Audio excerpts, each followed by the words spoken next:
السلام علیکم ورحمۃ اللہ وبرکاتہ۔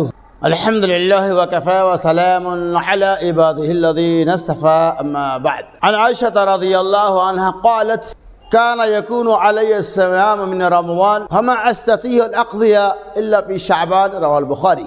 حضرت عائشہ رضی اللہ تعالی عنہ کہتی ہیں کہ رمضان کے روزے ہم لوگوں کے اوپر باقی رہا کرتے تھے۔ فما استطيع، میں وقت نہیں پاتی تھی، میں طاقت نہیں رکھتی تھی، الا فی شعبان، سوائے شعبان کے۔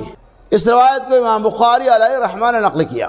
اما عائشہ رضی اللہ تعالی عنہ اس حدیث پاک کے اندر اس بات کی وضاحت فرماتی ہے کہ رمضان کے مہینے میں رمضان کے روزے کچھ چھوٹ جایا کرتے تھے، یعنی چند روزے ہم نہیں رکھا کرتے تھے، اور اس روزے کی تکمیل کی طاقت ہمارے پاس سوائے شعبان کے اور مہینے میں نہیں ہوا کرتا تھا۔ یعنی جو روزے رمضان میں چھوٹ جاتے ہم اسے شعبان کے اندر ادا کرتے تھے۔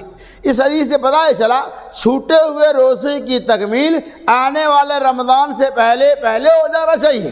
اما عائشہ رضی اللہ تعالیٰ عنہ شعبان میں چھوٹے ہوئے روزے کی تکمیل کرتے تھے۔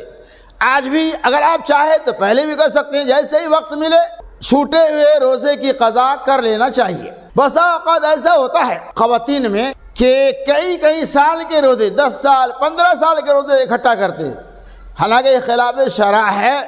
مکمل کوشش یہ ہونی چاہیے کہ خواتین کے روزے کی اگر قضا ہو جائے، قضا ہونے کی بہت ساری وجوہات ہیں، عورتوں کے ساتھ بہت سارے مسائل ہیں جس کی بنیاد پر روزے چھوٹ جاتے ہیں، تو رمضان کے روزہ ختم ہو جانے کے بعد جس قدر ہو سکے آپ اس کی تکمیل آنے والے رمضان سے پہلے ہی کر لیں۔ لہذا اللہ سے دعا ہے کہ پروردگار دو عالم ہمیں قضا روزے کو جلد سے جلد ادا کرنے کی توفیق رفیق عطا فرمائے۔